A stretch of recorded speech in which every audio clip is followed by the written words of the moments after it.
On behalf of Schoolcraft College President Dr. Glenn Cerny, the faculty and staff of the college, we'd like to welcome you all to the first of our virtual program.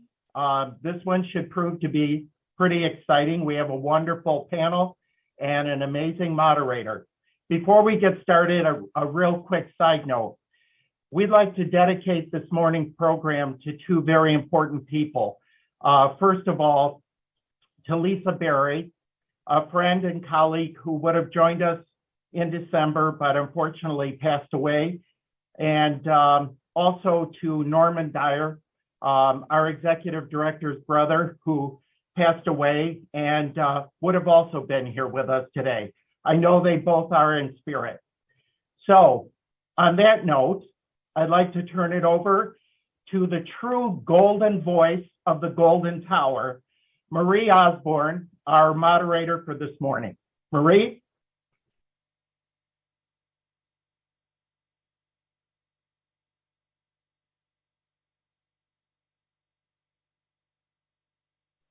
Good morning, everybody, and good morning, Chris. Great for all of you to join us today. We're glad you could be with us, and I'm certainly honored to be here in Lisa Berry's stead. We miss her dearly. I'd like to introduce our panelists this morning. Doug Bajer is a Senior Wealth Management Advisor for Greenleaf Trust. We welcome you, Doug, as always. Jill Garvey is joining us. She's the Senior Vice President and Senior Wealth Strategist at Huntington Private Bank. Good morning, Jill. We have Dewey Stephan joining us also, the CEO and Chief Investment Officer with Great Lakes Wealth. Welcome, Dewey. And finally, Robin Whitfield, the Financial Advisor at Edward Jones. Welcome, Robin. We have a wealth of information and lots of background here to go through. And I know that these folks are going to provide us with some great information this morning. So why don't we start at the beginning? We have completed the first month of the first quarter of 2022. And what were your expectations in all this, or your concerns for the new year? And are they playing out? Are they taking place? Why don't we get a quick response from all of you on that question? Jill, would you like to start us off? Marie, I'd be happy to. Good morning, everyone. It's wonderful to be here with you today, along with my esteemed panel members. We really came into 2022 with continued concerns regarding inflation. However, we feel that inflation will recede each quarter and probably settle around the 3% range. In the interim, we continue and we have been taking active measures to insulate our client portfolios against inflation by utilizing small cap securities, real estate investment trusts for income and appreciation and tips, and a little position in precious metals. But Marie, I'd love to hear from the rest of the group as well. Doug, why don't you second that? Absolutely. I concur with the recommendations that Jill made. One of the things we saw coming into this year was that the last 3 years were the best on record since 1999. So we had a very, very robust period of equity returns. And we knew that the fiscal stimulus would also start to come down a little bit into 2022. So earnings might slow a bit, but the growth would still be there. And we're still projecting economic growth here in 2022 to be around 4%. So we're seeing that companies should be able to generate some positive returns for investors and continue to be a hedge against inflation as well. I'm always taking notes, by the way. If you see me looking down, there's some great information coming out from all of you. Robin, let's check in with you. Good morning. Can everyone hear me okay? You can't have a Zoom meeting without saying that. So thank you for letting me join you this morning, and a terrific group of wealth advisors as well. At Edward Jones, we see it's going to be a bumpy year, just like Michigan roads, just a little bit bumpy. But again, like my colleagues here today, we do believe that inflation will recede as the year goes on. There are three things that lead our expectations that make us believe we're going to have a good year this year. First is household savings are up. That sustains the high spending levels. The labor market is strong. We are at what is considered full employment, anything 4% or under. So we're getting the job market's going to rebound. And then the third is that inventories are low, and we're going to have to replenish all of them, which is going to create more jobs. And of course, we have the spending behind it. So as we go through the year, we do anticipate interest rates will slide down, or inflation will slide down a bit. And we are also expecting, 3-4% GDP growth this year. A little slower than last year at a record, 5.5%, but still growing. And Dewey, let's wrap it up with you on that question. Great. Well, good morning, everyone. Thank you again for having me here today. And a special shout out to Schoolcraft College and the Schoolcraft College Foundation for organizing, putting this together, and to you, Marie, for your efforts in corralling the kittens, as they say today. So along with that, Great Lakes Wealth agrees with the panelists by and large. Here in Michigan today, we're expecting a storm, and we're actually calling 2022 the perfect storm.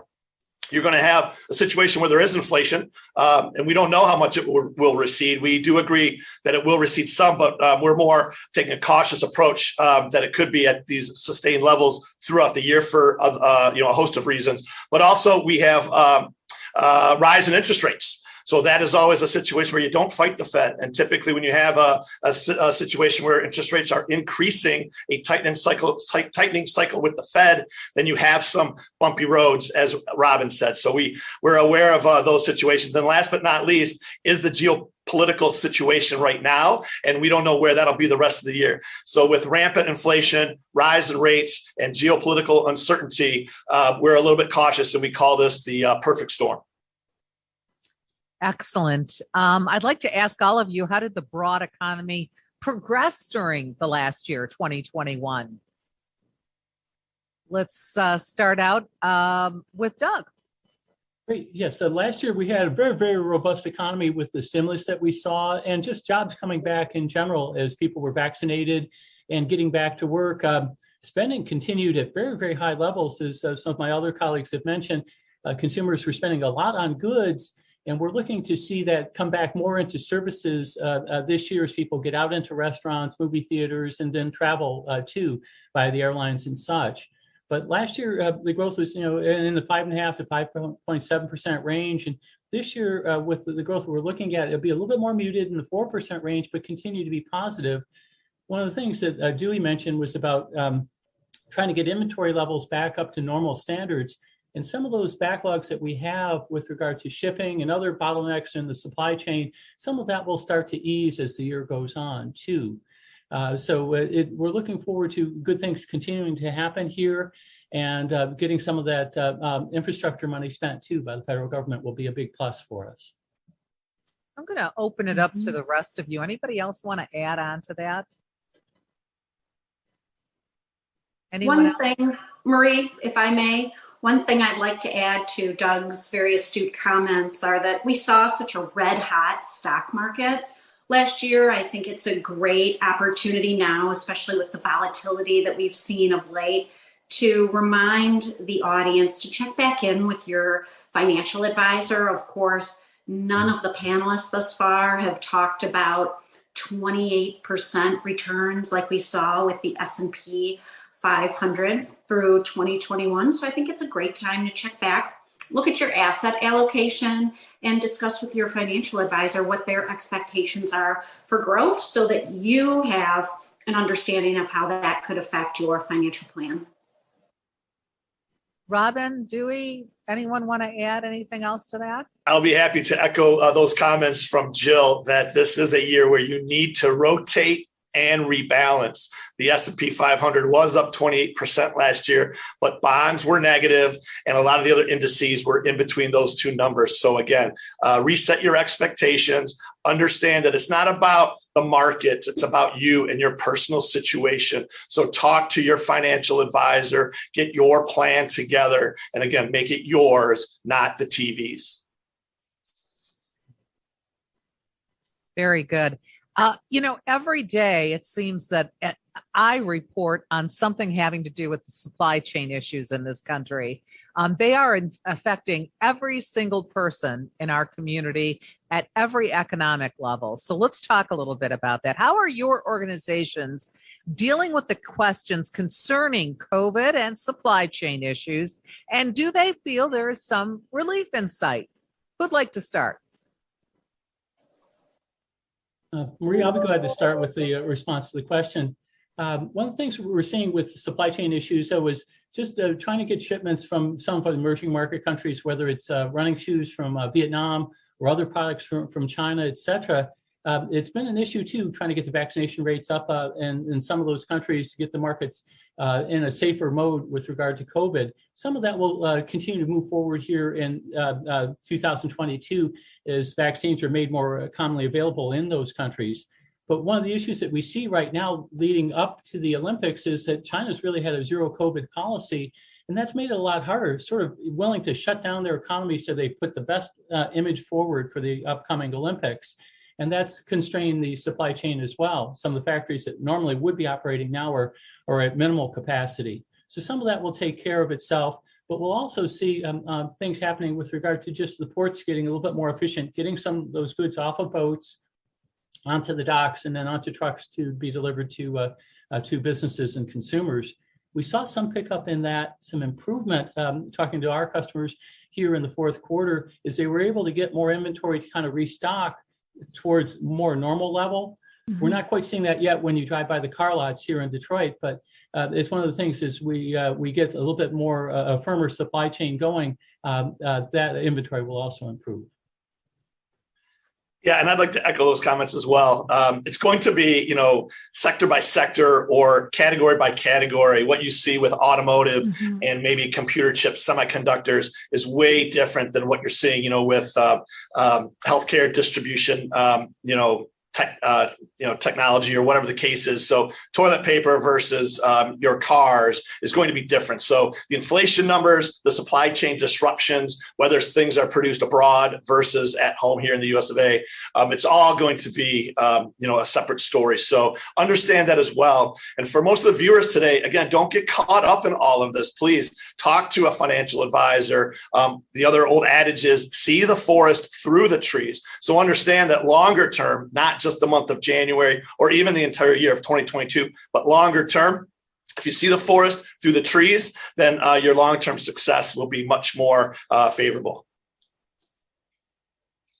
Robin, Jill, anybody want to add to that? You don't have to. I just want to throw it out there, make sure. Mm-hmm. I know that kind of covered that pretty well. Very well.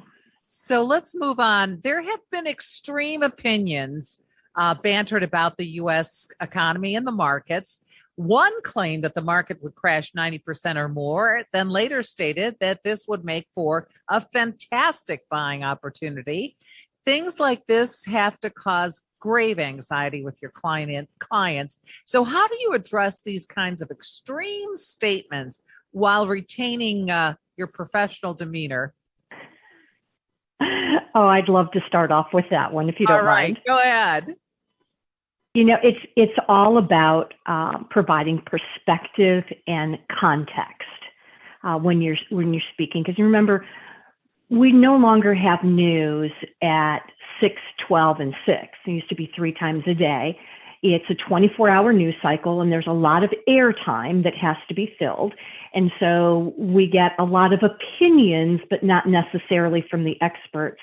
So providing perspective to our clients is key in helping them stay the course. So it's difficult for the individual investor because it's their money, and it's hard to take emotion out of your decisions on investing your money. So if we go back and look at the numbers since 1946, that's 75 years of history. What we have found is that the market moves. And I'm going to use analogy, dips, drops, and downturns. So we expect 3-5% dips in a year. We expect at least 10% downturn in a year. And in about every 3 to 4 years, it's 25% or more. So if you put that out there as the broad base and you basically say, 3 out of 4 years you're going to be up, and you're going to have one down year. Can you tolerate that to reach your goal? And you look at how long the downturns last. Downturns last on average 15 months, but an expansion will last 5 years.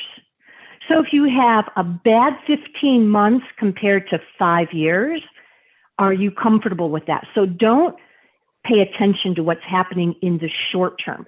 Don't adjust your time frame to the short term. Think long term and those cycles.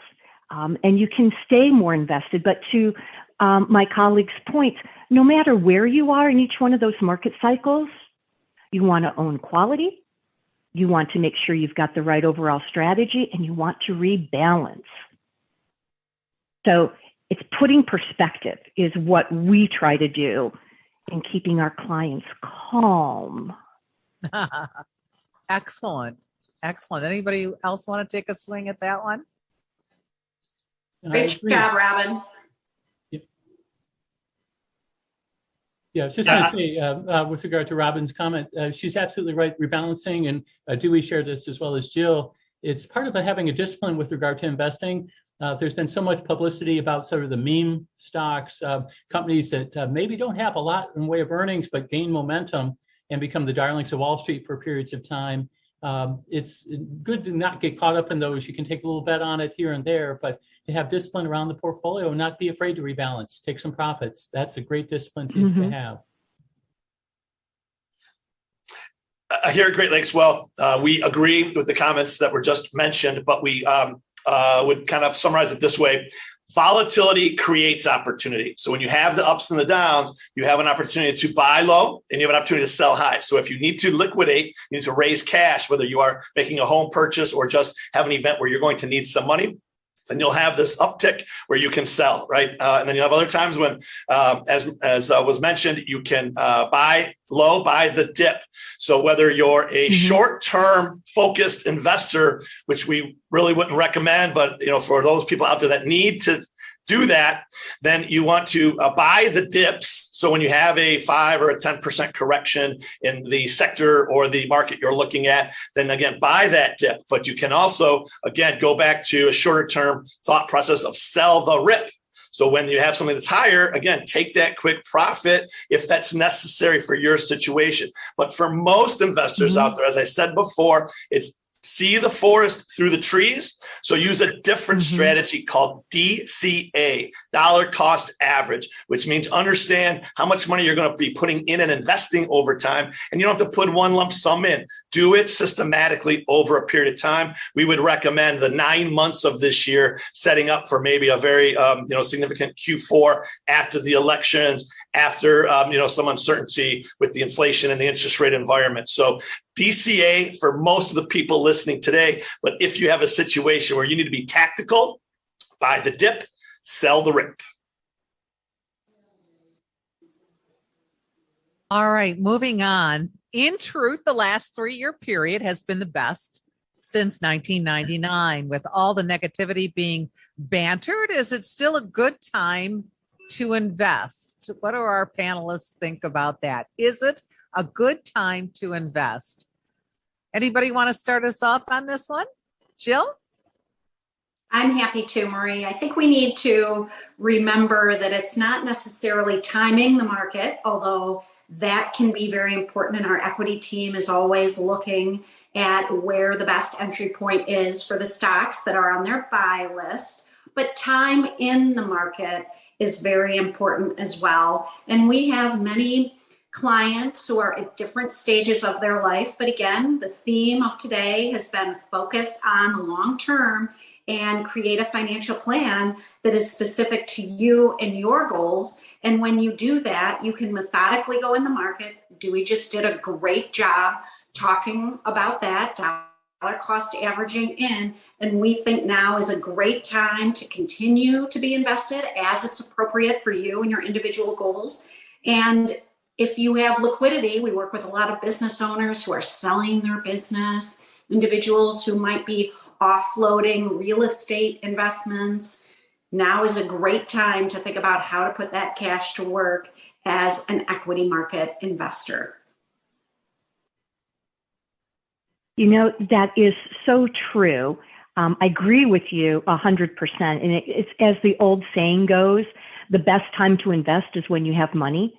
So whether it's you have sold a business or what have you, some of our best clients are savers. And that's why we see so much money on the sidelines today. And so there's always an opportunity in the market. And so when you have the money, not everything is up, even if the market is up. And I think that goes to maybe something that Doug said, that there is always opportunity. So when you have the money, if you're not already doing the dollar cost averaging, and maybe you are, and have a little bit more above that, that's the opportunity to go shopping and looking for high quality investments that may just be out of favor at the moment. I'd like to ask our host a question right now. Chris, shall I ask our viewers and those participating whether or not they'd like to start putting some questions in our chat? Absolutely, Marie. Everybody, don't be afraid. These are all really great friends of mine. If they can put up with me, there is no question that they won't answer for you. So we just want to remind everybody your questions are welcome. Just put them into the chat. Chris is taking a look at those, as are others here.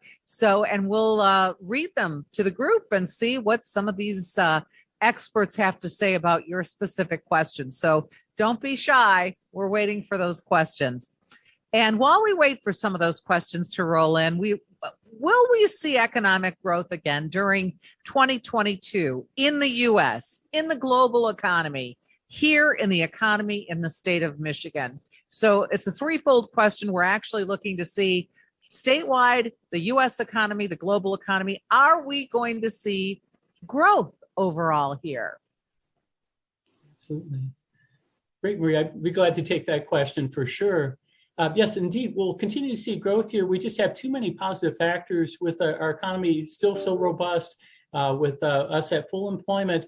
We're projecting economic growth maybe 4% for 2022, down a little bit from what we saw last year, but continuing with that trend. And it is something that we'll see continue to see on a global basis. Yes, we're going through a spike with COVID, but hopefully as we get into February, March, et cetera, that will die down.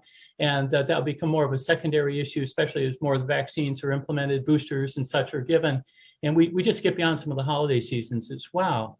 So I think we will continue to see growth with our trading partners. Some of them, too, have been a little bit slower to roll out vaccines within even developed economies. So that will help some of our trading partners in Europe. And as I mentioned earlier, too, about China and Asia in general, they will start to come back as well. In terms of the state of Michigan, we're projecting economic growth here probably in about the 3.5% range for this coming year. We're a little bit more industrial or manufacturing oriented, and still some of those supply chain issues are going to impact growth in the overall economy here. And we still have some lingering effects too in our service economy here in Michigan, where jobs are still about 10% below where they were in 2019 in terms of number of people employed or working in that industry. But that should come back too as people feel a little bit more confident about going back to work and can take care of their childcare needs as well. So some of those service jobs will start to be filled. But yeah, we'll still see growth, and we think it's still a positive trend for this year and going into 2023. Anyone else want to weigh in on that before we move on to some of these questions? I saw Chris raise his hand. He wants to chime in, it looks like. Yeah. No, not on that, Dewey. I know my place. Well, all right. Well, I'll just follow up with Doug, and I agree. We agree at Great Lakes Wealth, and I agree 100%. There is going to be growth, Marie. It's just going to be slowing growth. GDP again will go from 5+ down to 4 in the United States. Michigan, again, it's going to be a little bit less than that, unfortunately, from our perspective. But growth is growth. It's just slowing growth. And on the global stage, same thing. You're going to just have a lot of cross currents, a lot of factors that you'll have to understand. It'll have growth. It'll just be decelerating growth on all of those places that you asked. The other part of it is that in a business cycle, there's 4 phases of it. And we think we're in the late stage of the business cycle. And so that is where you do have decelerated or decreasing GDP and some other factors. So feel free to check on that a little bit and understand how to invest for success in a late cycle, part of the business cycle. Marie, we have some questions coming in from our listeners. Bruce would like to ask the panelists, how much should I have in alternative investments like the crypto? I'll take that one if you don't mind, also out of the gate to get it going. Alternatives is way more than cryptocurrency, Chris. Alternatives is a wide range of investments that are just alternatives to stocks, bonds, and cash. So real estate is considered an alternative investment. Gold and precious metals are considered alternative investment. Limited partnerships, we'll go on and on, but we can touch on digital assets, we call them here at Great Lakes Wealth, which is your cryptocurrency, but it's also blockchain. It's also other types of investments that are on the digital platform. There is this new talk about the metaverse. There's another situation similar to cryptocurrency called NFTs, non-fungible tokens. So these are things that, again, I won't get into the weeds on. I'll let our panelists join me in talking about it. But again, alternatives, to answer the question, we think this year is a year to increase that because of the bumpy roads that Robin talked about earlier. So we would normally have between a 5 and 10% weighting for a core client here in alternative investments. We are now going to raise that up to maybe 15 to 20%, depending on the liquidity needs, because sometimes alternative investments are illiquid or you have to be more patient to profit. That's correct. There's another one that kind of dovetails in on what Dewey and Doug and Jill and Robin have been talking about. Lois McIntyre, who's a very dear friend of ours and also the president of our foundation board, which is why I'm behaving, wants to know which sectors are the best for investments at the present time. Well, I'll be glad to take that, Chris, to give you some ideas, Lois, in that regard. When you have a little bit of a shift with rising interest rates and such, and a little bit of deceleration in the economic growth too, one of the sectors that really benefits from that is the financial sector. So with banks, they can charge higher interest rates on loans. It helps them too with continuing economic growth in the economy. They can continue to make more loans, gather more deposits, et cetera. That's one area that we see doing well. Also, we would be remiss not mentioning the energy sector at this time. Oil prices have skyrocketed well above $80 a barrel, whereas last year in 2020, at one point, they actually went negative very briefly. It was almost an anomaly, but it's one of those things with the conflict in the Ukraine as well. There's nervousness about a disruption in the supply chain, so that may benefit the energy sector further in terms of higher prices. One thing we see too, we've mentioned several times about the supply chain issues, but industrial stocks too, is that issue gets resolved more and more. We see the industrial stocks coming back here as economic growth continues to be solid. They may benefit too from some of the infrastructure spending that was approved last year by Congress and finally is starting to get implemented into the economy. So those are a couple areas to look at.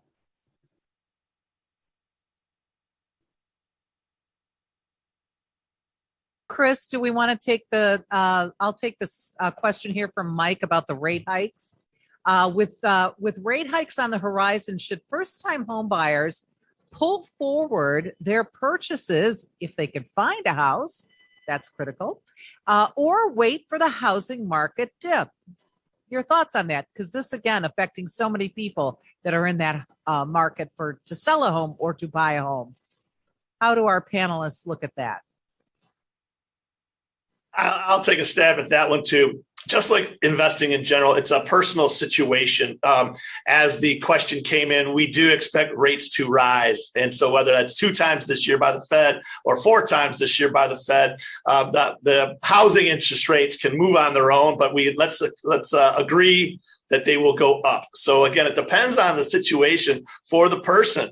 Are you selling a larger home and downsizing? Are you going to be a cash buyer in this situation? It sounds like they will need a mortgage. So are you a situation where there's a sense of urgency and has to happen? So really, it's more complicated than do you wait or not? And if you're an older person, you can move in with your children for 6 months and live in the basement like they used to live in your basement, get even with them, so to speak. So, again, very more detailed questions to answer than just do we wait or not? And also, again, what part of the country, what part of the real estate map are we discussing? So really, again, sit down and talk to real estate professionals, talk to mortgage professionals, and please understand that they may want to be selling you something now. So kind of tell them to chill out and let's have a really detailed dialogue. Jill, Robin, Doug, anybody else want to weigh in on that one, on the real estate question? Sure. One of the key things, Marie, that we're seeing here with regard to the real estate market is there is a very, very low supply of homes available, and that helps to keep the prices high and moving higher. Higher mortgage rates will make it a little harder for certain buyers to afford a home as they move up over the coming months here. So that's an issue to be dealt with. But waiting for the dip, it could be a long time before we see that. Back in 08, 09, during the Great Recession, there was a lot of speculation with homes. Lending standards was much, much looser, and there was an oversupply of homes available. So the pullback that we saw then was more market-driven, just a little bit of less disciplined speculation in the housing market. But we're unlikely to see that here in the near future. Banks are pretty stringent about the standards that they have. So I would say if people are interested in a home, to move sooner if they can find something to their liking and within their budget. Or as Dewey suggested, move into the basement of your kids. Yeah, that's absolutely right. And put that money in the market, dollar cost average in, buy the dips, sell the rips, and have a profitable 2022. There you go. Great advice. Great advice. Again, we want to encourage our participants to please send us a question. Chris, do you have any more there? We do. In fact, someone is now moving into the idea of retirement and qualified plans. This question says, with a qualified plan that may not be drawn on for 5 to 7 years, and it was originally structured for 60% equities and 40% fixed income, it's now structured at 65% stocks, 15% blended, and 20% bonds. Would you rebalance at this time? And I can't believe I read that whole thing. I'll take a start with this one. Again, it's like everything else. You really have a lot more questions that you need to ask about the situation of the person. But basically, with the time frame that they set until they'll need the money, there's just some pieces of the pie missing. So you talked about stocks, you talked about blended, you talked about bonds, but we just talked about the alternative asset class. And so whether that is a real estate, and it doesn't mean you have to buy a home or move in with your kids. Again, you can buy a liquid instrument for real estate. Also, hard assets, which real estate is also part of that, but hard assets where you'd be your gold and precious metals, as well as those digital assets. So again, that doesn't sound like too bad of a very basic breakdown, but I would add a few more categories and diversify even further. Thank you. Anybody else want to make a stab at that one before we move on? All right. Excellent questions, excellent answers here from our panelists. Again, we want to encourage everyone to get their questions in here. You're getting a lot of great advice today. So another issue that's making things challenging is the trade relationship with China. It seems, again, we have stories on this every day in the news that we're covering at WJR. Again, the trade relationship with China. Do you foresee any improvements on this front, members of our panelists? Any improvements on that relationship and trade with China? I think, Marie, we'll start to see a little bit of improvement happening, especially as the U.S. and some of our trading partners outside of China develop maybe more working economic alliances to cooperatively addressing needs in ways that they can address some of the dominance that China has been exhibiting. But part of that we're seeing here is trying to have microchip plants built in the U.S. have some of that supply onshore, give us a little bit more leverage with China. That will help. It takes some years to get that done, but we're moving in the right direction. And I think that will happen. Part of it, too, that China very much needs us. We're one of the largest trading partners they have. As much as they're a competitor, they very much need the U.S. to buy their goods, to keep their own citizens employed. So I think there will be some calming down of nerves. I think things were frayed under the last presidential administration in terms of the use of tariffs and things, and having maybe a little bit more diplomatic approach to it will work. But we have to have some things in our pocket here, especially intellectual property concerns. Get that hammered out with our trading partners, so we have a cohesive front to address it with China. Doug, that's a very good point. That's often not something that we hear in this discussion, is the fact that we do have leverage in the fact that China needs us as well in this equation. And also to your point about intellectual properties, I saw a great interview last night on NBC News, an exclusive interview with the FBI director in regards to this theft of intellectual properties and the problem that lies ahead here with China and how many investigations they have open on this front. So this is a very hot topic. It's not, I don't foresee it in terms of a news story going away within the year. So this is an important thing to discuss. Anybody else want to weigh in on this relationship with China, the trade relationship with China? Robin, Jill, Dewey, anybody else? I'll just comment that we, by and large, agree with what Doug just mentioned, and just remember this is an international situation, so it's not a light switch. It's not up and down, and so things that happen, situations that occur, good or bad, they take some time to have the big waves turn into the small ripples back to the calm seas. So again, it's all going to take time and one step at a time. So we don't expect anything overnight to, be that lightning bolt in a bottle. Not a light switch. I like that. So in your opinion, what are the areas of strength and weakness from an industry standpoint? Anybody want to weigh in on that? Jill, Robin, Doug, who wants to start us out? Dewey? Sure, I'll be happy to mention it again. In a rising rate environment, or as I just mentioned, in a late cycle business cycle, you can see some shifting of the sectors. And so, again, a great year to rotate and rebalance. Historically, and from textbook finance, when you have rising interest rates, it's really a conundrum for technology. It's really a difficult situation for tech stocks because they don't have the cash flow and the high valuations and a lot of other metrics. We kind of believe that that'll be a first half of the year situation. And we saw it in January with the NASDAQ and the extreme underperformance there. We've also seen it in the past with the relative outperformance. So we would say, again, for the next 6 months, you might want to underweight or just be aware of your technology. And again, the buying of the dips and selling of the rips when you need to. But in the second half of the year, again, we would kind of go off script with the textbook and think that long-term technology and innovation, this is the future. And whether it is back to digital assets, to just your tried and true computer chip companies, et cetera. So technology may be weak for a while, historically is weak during a rising interest rate cycle period. And that's something we didn't really talk about. The Fed may be more aggressive than everyone thinks. So whether they're going to do a 25 basis point hike in the March meeting, they could come up with 50. They really need to understand the concerns of inflation and act upon those. And so that's kind of what I think is going to be in their focus.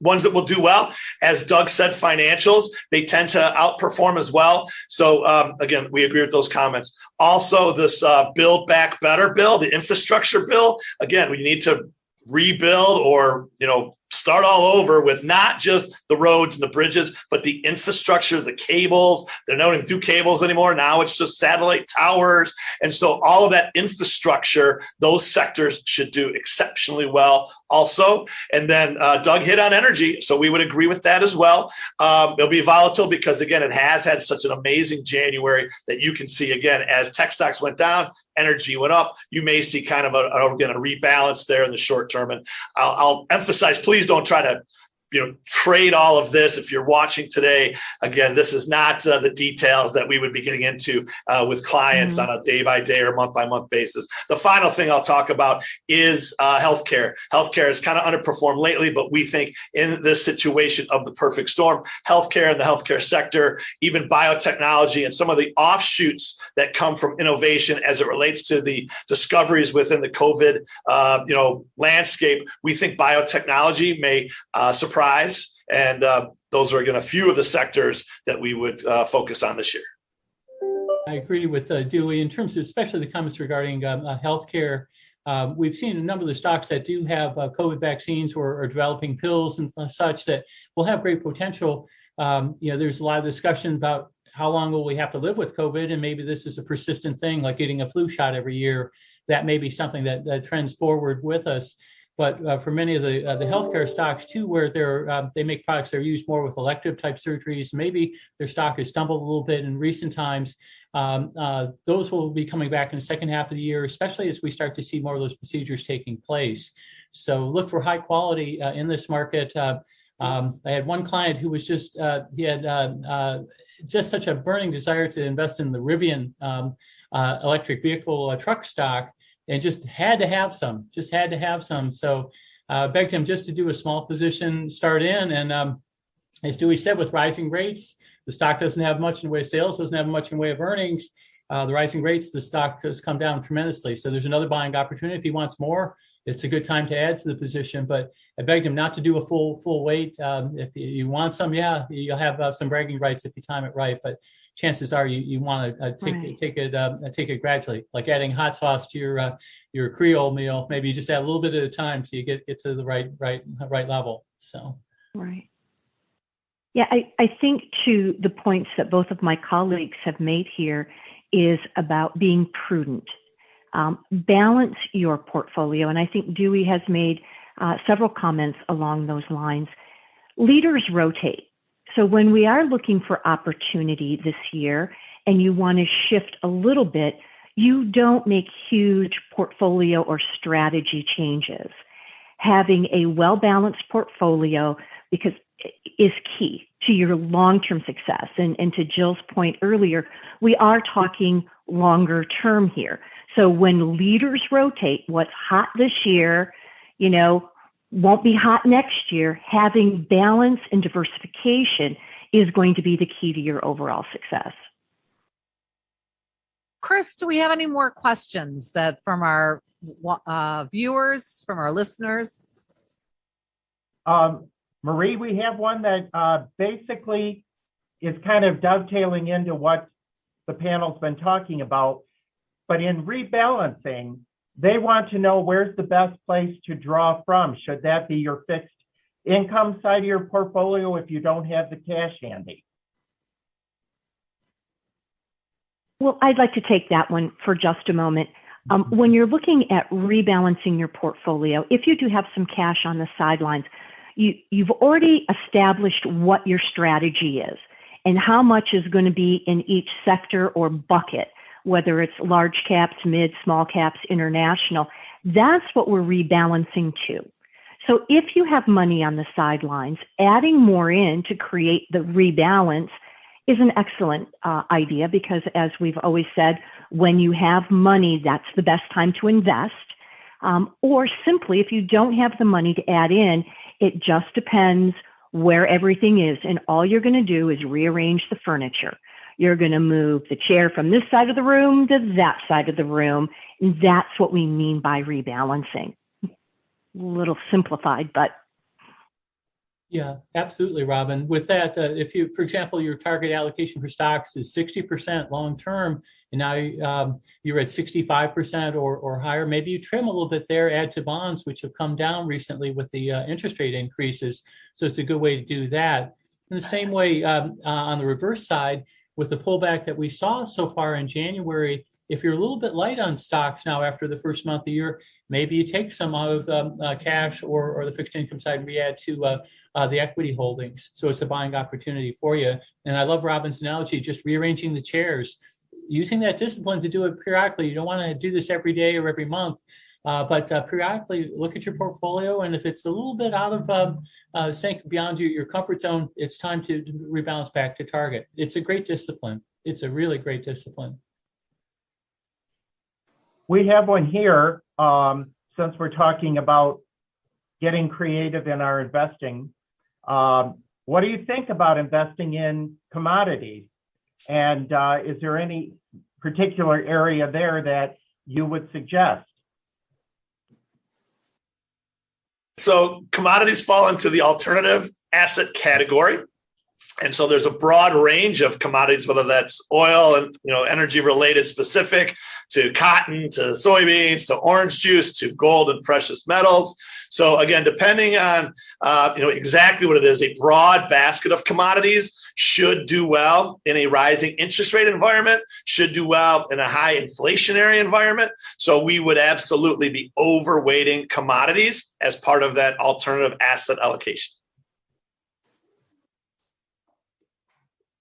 Yes, I agree, Dewey. It's good to have a diversified basket of commodities. That's the best approach with it. Just trying to single out one, you can maybe pick the right area at the right time, but it's better to have a basket of it. And using an approach called a managed futures strategy within the alternative space can help too.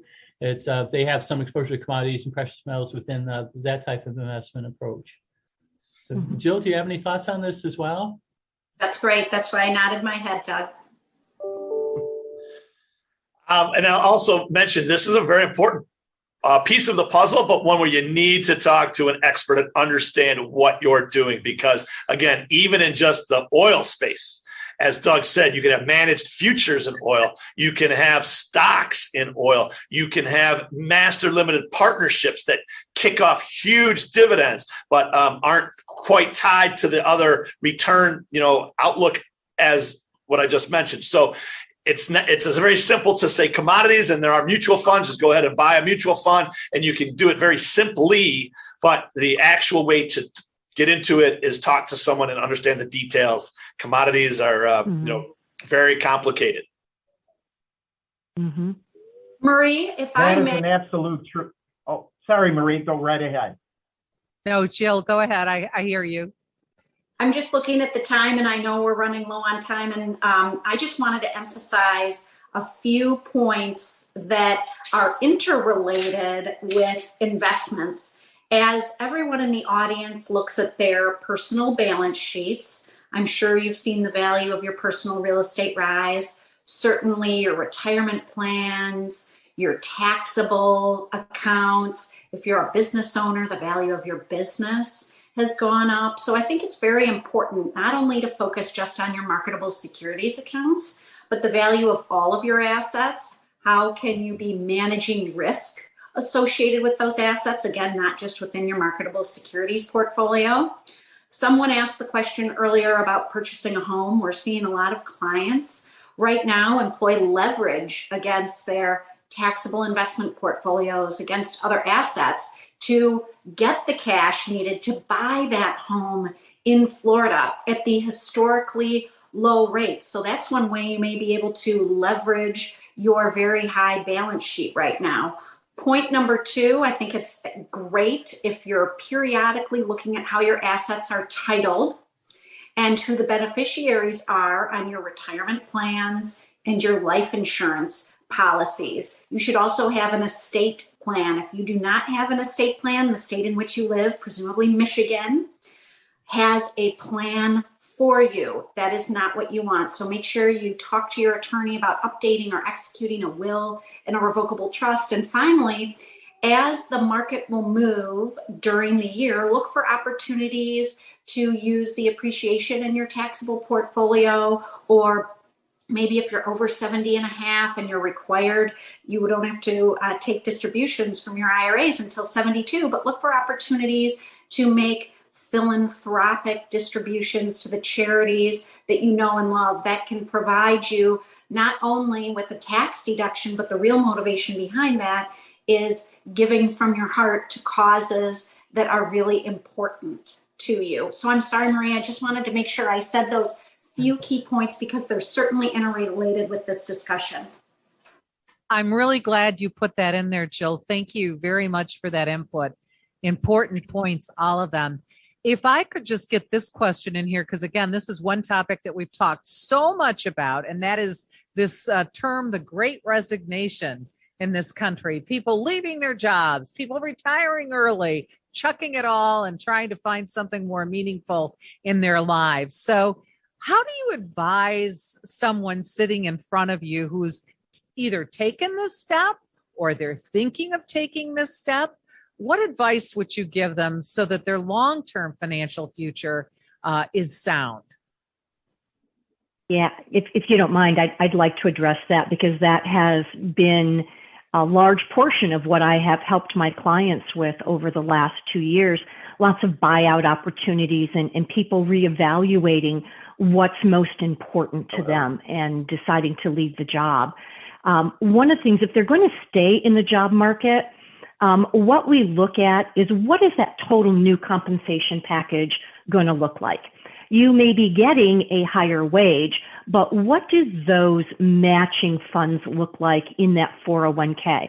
What do those medical benefits look like? Are you going from a plan where you had small out-of-pocket to a high deductible plan, where you have to, healthcare is one of those things that we underestimate the cost of that all the time. So whether you're retired or you're still in the job market, you really have to pay attention to that.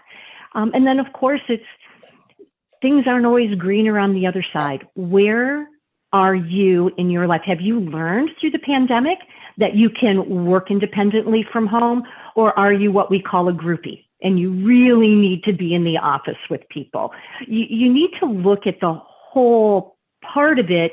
But if you're going to be unemployed for a period of time while you redefine yourself, it's really important that you work with your financial advisor and look at how long can you afford to be unemployed, not only with the loss in revenue to your 401k plan, perhaps, but what is your cost of living going to look like? And can you afford to do it? And how does that affect your time horizon?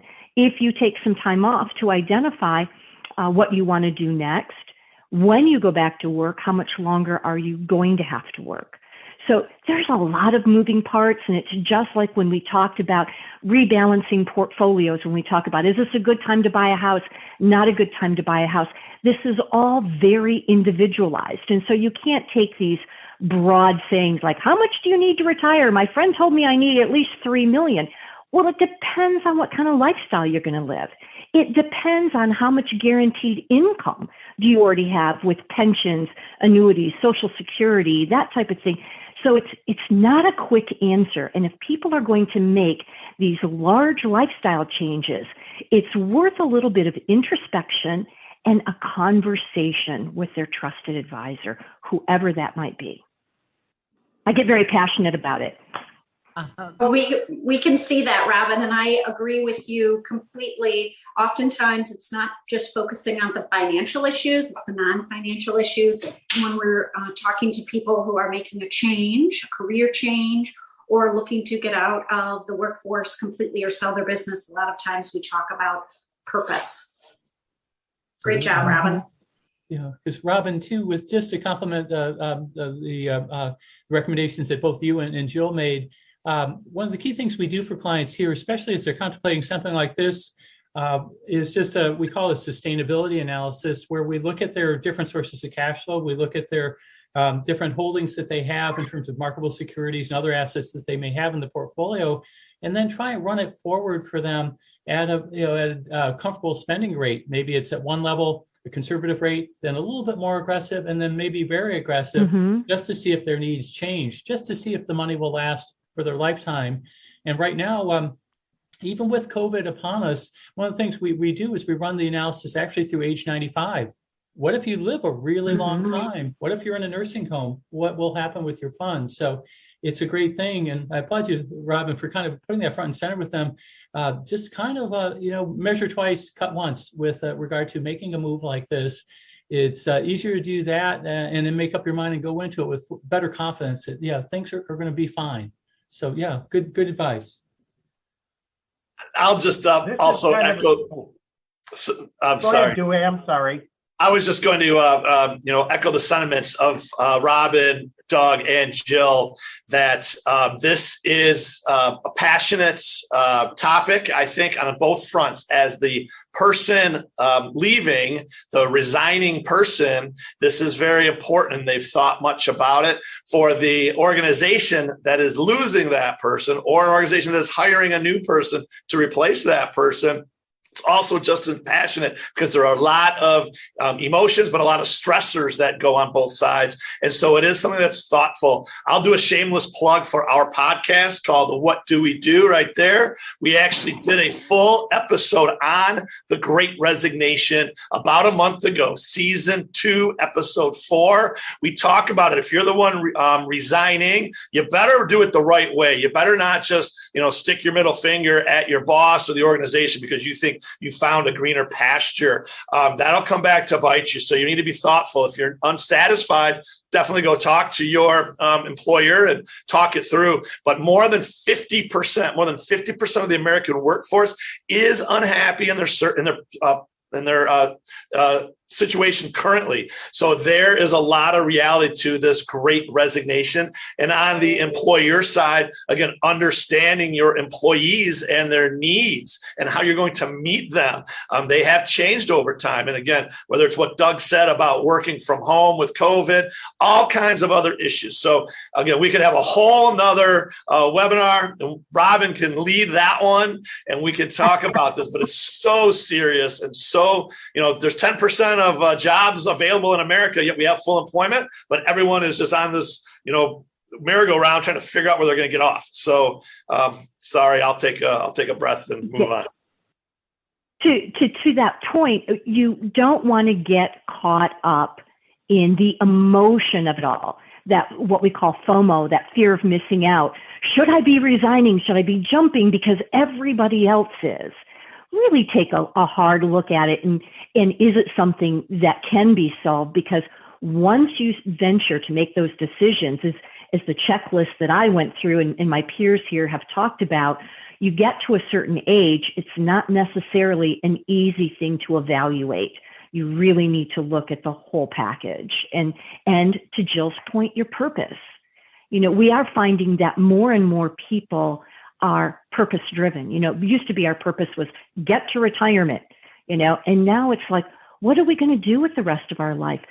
Someone born today is going to live to be 103. That is going to be our new longevity cycle, which is to Doug's point. So make sure that as you're making these decisions, that they are well informed, just in case you win the genetic lottery.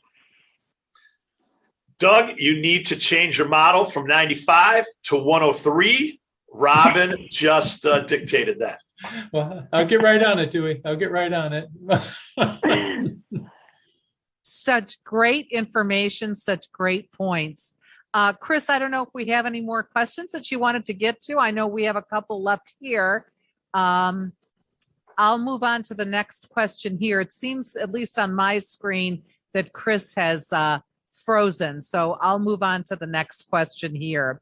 The inevitable will be coming up shortly. And of course, we're talking about tax filings. With everything that's been going on, proposals and tax codes, tax code changes haven't been mentioned. Are there any tax code changes pending that we need to be prepared for in 2022? Panel? As the resident CPA, Marie, I can start off with that, although Doug is a CPA too. So Doug, maybe I should defer to you. No, jump into it, Jill, and then I'll compliment you. Any advice that you have, you bet. Marie, last year, as the Build Back Better Act was being proposed, we certainly had some concerns early on about the increase of capital gains taxes for certain taxpayers, even ordinary income tax rates, even the lowering of what you can pass to your family without paying a wealth transfer tax. It turned out that that was much ado about nothing. And we think, given it's an election year and that the Build Back Better Act is pretty much dead, maybe it could be resurrected, that we don't have anything extreme on the horizon in 2022. What we need to be concerned about, especially for taxpayers who have a very large net worth, is planning in anticipation of tax law changes that will occur when the Tax Cuts and Jobs Act expires at the end of 2025. So that's what we're focusing our very high net worth clients on: wealth transfer, making sure that the role and the purpose of their wealth is solidified among their family and in their estate, and wealth transfer plans. And certainly, and I'm sure I speak for all of my colleagues when I say this, we certainly manage our portfolios to be very tax sensitive and advise clients on an ongoing basis. Where is the best place to access funds if you need it? Is it a line of credit? Is it selling some securities in a tax neutral fashion? But everyone on the panel wants to disinherit the IRS on behalf of their clients, of course, very appropriately avoiding, not evading. That's not what I'm talking about. But a good financial advisor, a great financial advisor, will proactively do that for you. Absolutely. And I would just add on to Jill's comments too, that there weren't any huge changes that came out of the end of the year into 2022. But one of the things we should look at with the pullback that we had in the market, Jill talked about being tax sensitive with regard to investing. And if you have some losses, you can sell those securities, buy a replicate, a similar security, take the loss now, and then reverse the trade later. It's a great way to set aside some tax losses that you can use against future gains. So it's a great way to lower your tax bill, and your advisor can help you with that type of trading scenario within your own portfolio. One of the things I'd like to advise clients on too, which is a little bit overlooked, I believe Dewey mentioned about maybe having a high deductible wealth plan. Maybe it was Robin mentioned that if you're making a change, but if you can enroll in a health savings account and set aside some tax-free dollars to pay your medical expenses that way, you're also taking some dollars out of your tax bill as well. It's a very, very easy thing to do. And once you're 65, you don't even need to use them for healthcare. You can just use them for whatever purposes you deem appropriate once you're beyond that age. The other thing too, without having to, if you're in the gifting program to your children or other family members, they did raise the annual exclusion amount from $15,000 to $16,000 for this year. So if you're doing that, you're charitably inclined, you don't really want to file a gift tax return, this is a year you can increase it slightly and benefit your family members if you want to take care of them during your lifetime, and that's part of your estate planning efforts. Yes, Robin. I'd like to add on to what Jill was talking about when we're talking about taxes, and the amount of money that we leave to our least favorite uncle, Uncle Sam. You know, our goal is to remove him from our line of beneficiaries.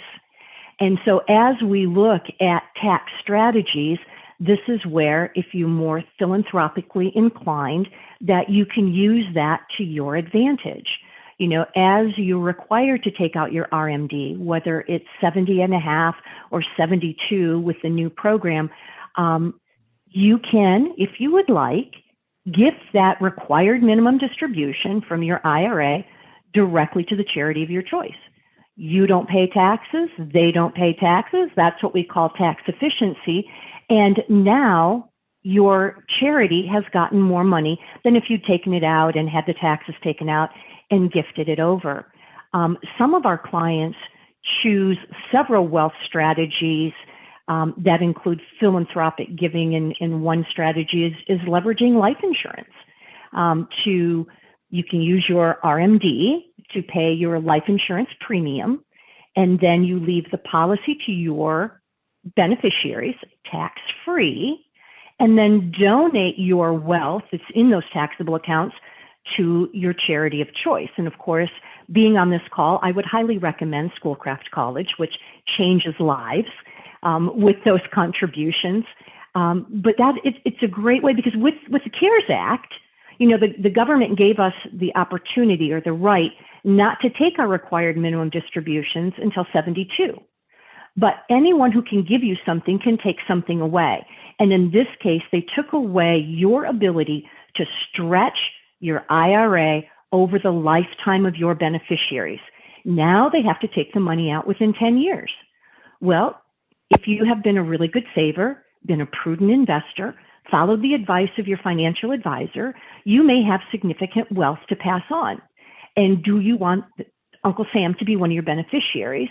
Or, because if not, your children or your beneficiaries will inherit this money. They have to pull it out within 10 years, which creates a tax time bomb for them.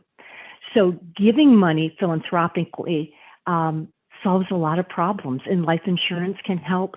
It's just one of many strategies that can help mitigate your taxes, keep you tax efficient, and also support what you believe in and what you feel your purpose is in making a choice in your life. Very well said by all three of the panelists, and I won't, go on and on. But the question was about the tax code changes, and Jill did a great job walking that through. And as Robin said, again, about tax strategies. And again, I'll concur that please check out the Schoolcraft College Foundation and the opportunities there. Talk to Chris Kelly and Dawn and her department. But along with that, we talked about taxes probably going up, and we did not talk about back to bonds, tax-free bonds, or other ways to mitigate your tax situation, and that least favorite uncle that Robin mentioned, Uncle Sam. So again, if you're a high net worth investor, or you had a large taxable event or are going to be having one with capital gains, you can look into investments called opportunity zones. Again, tax-free bonds is a bond category that if you have a large sum of money and you're looking to, again, not pay interest, tax on your interest, that's something to consider. Again, whether it's insurance, as Robin mentioned, annuities that are tax sheltered, there is a whole new landscape where you want to understand the opportunities there. And again, please seek out someone who can help you with that, a professional. Hey, Marie, I would like to add in that our panelists are not saying to overthrow the United States government. They're just asking them to live within their means the way that all of us are trying to do. There you go. There you go. Got the message. Chris, any other questions from our viewers? Not in the chat box right now, but since we're sharing information, I have some Zoom information for you. If you freeze up and you don't want your picture to be plastered on there with your throat looking bad, hard stop, come right back in, and you're back in business. You heard that here, folks. Thanks, Chris. So we did a good job here talking about philanthropic and charitable planning, which was really critical part of our discussion today. We definitely wanted to touch on that. Before we close out the discussion, let me get this question in there. There's a great amount of debate over the effectiveness of the stimulus plan, what Congress and the White House has approved. I mean, there's all kinds of politics, of course, involved in that. Has the stimulus package had any effect on business, individuals, cities, and states? And if so, how? And do you foresee any ongoing benefits or complications? I know several of you have mentioned this as we've talked this morning, but maybe we can directly make a little loop around this one and talk about it again. So do you foresee any ongoing benefits or complications from all this? Well, definitely, Marie, with especially some of the monies that came from Washington in terms of the initial stimulus efforts, many of the municipalities are in better shape now than they were, certainly pre-pandemic. And so this has provided some funds perhaps to take care of underfunded retirement plans. Maybe it's help with other projects that cities were looking for ways to fund with the money that they have. And in certain cases, enough dollars came in that the municipalities are trying to budget this as a one-time event rather than something where they get used to a higher lifestyle kind of going forward. So we're still looking here in the state of Michigan, especially to get some of the money spent on education. So there will be a continuing effect benefit for that as our state legislature debates, the best way to get those dollars put to use, the best way to help our students recover from some of the maybe at home learning that they had to do, especially in 2020, and to get our educational growth back on track that way. But I've had many clients here too, and even personal friends, Marie, that benefited from payroll protection plan advances that they received from the federal government as a way to sustain their business, especially if they were in the restaurant business, not having a whole lot of customers. You still want to keep the staff on board. You want to keep the doors open.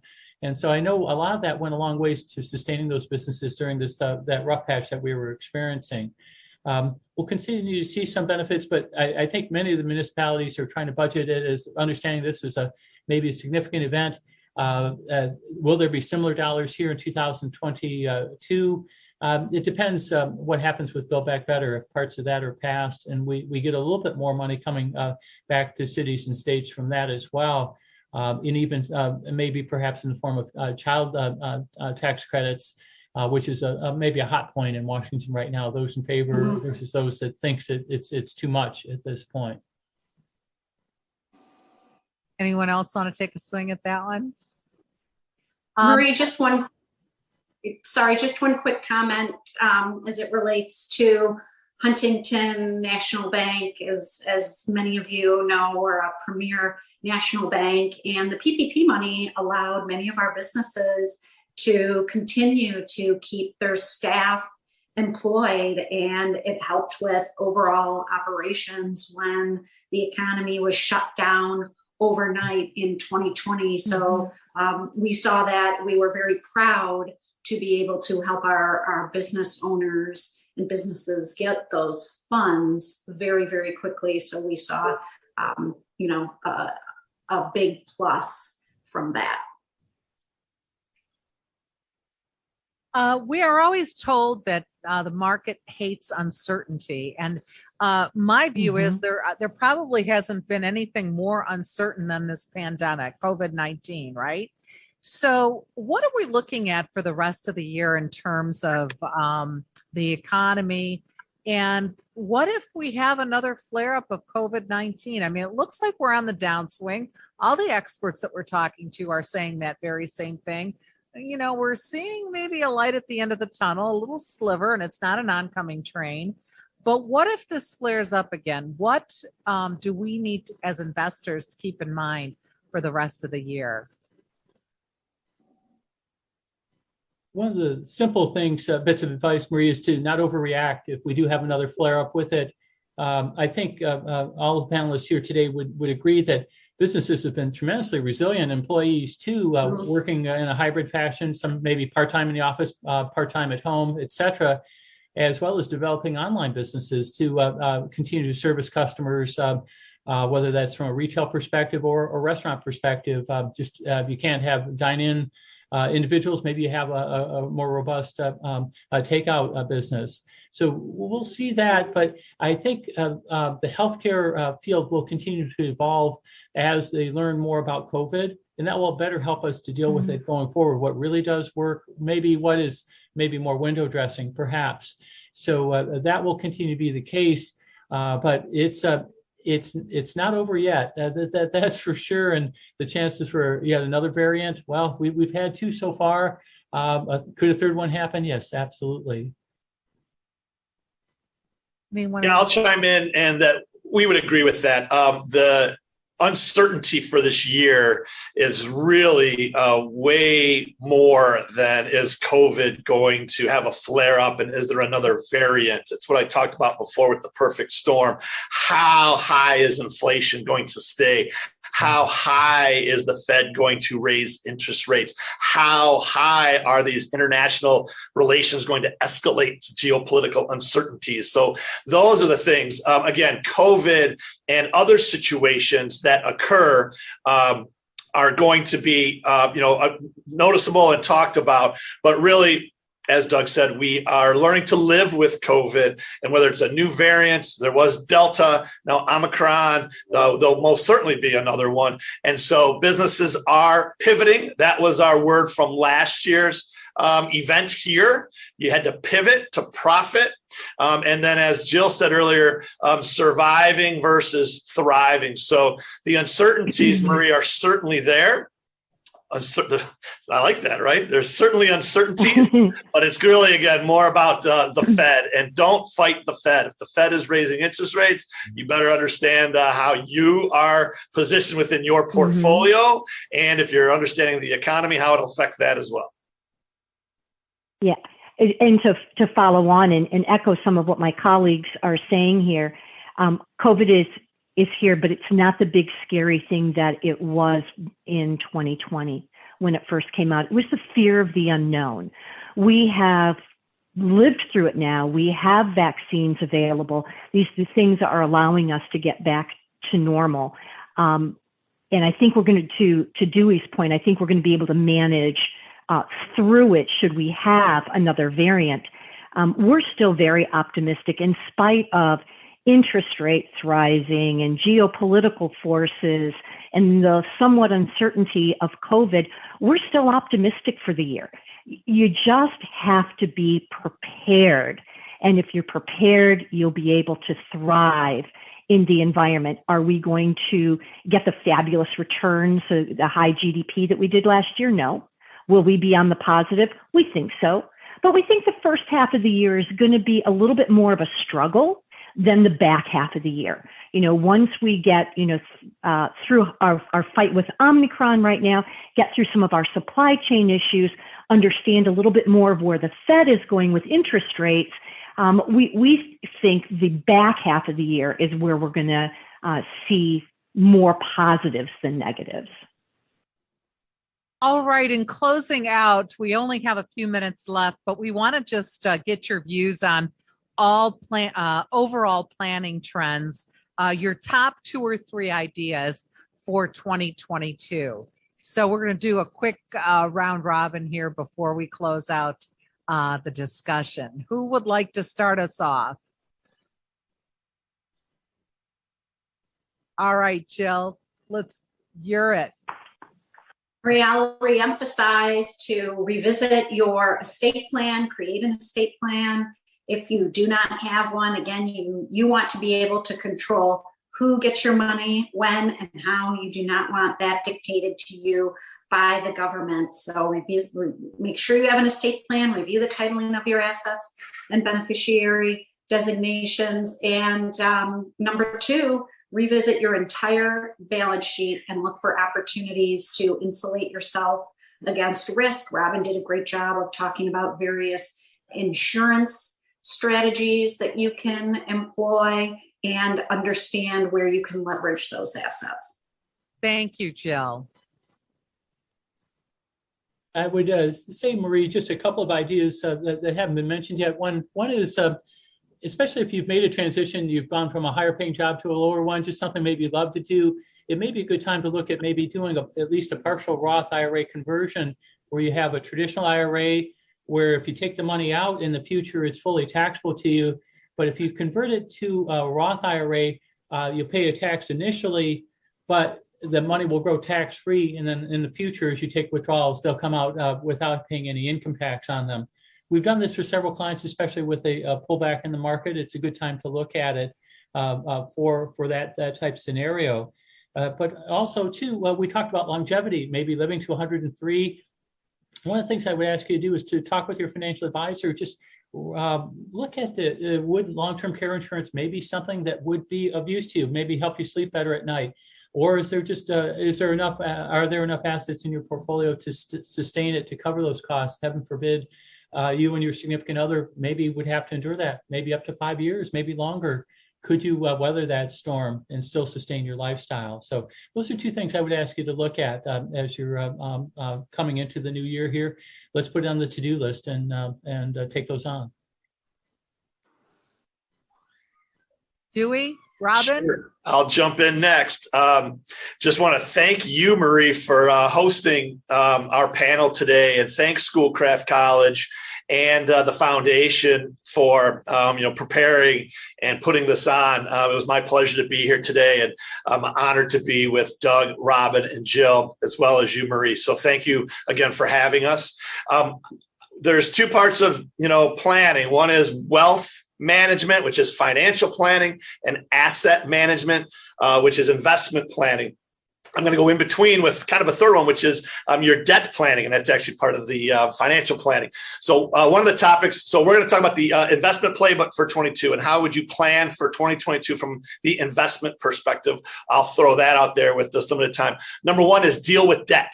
So if interest rates are going to rise, and we also think cash is trash. So cash is not king, cash is trash from our perspective. So deal with debt. That means restructure your debt, retire your debt.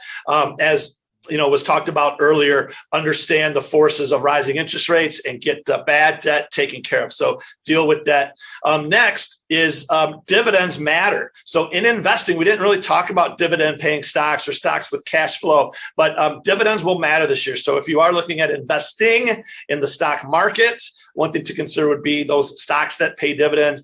Dividends will matter.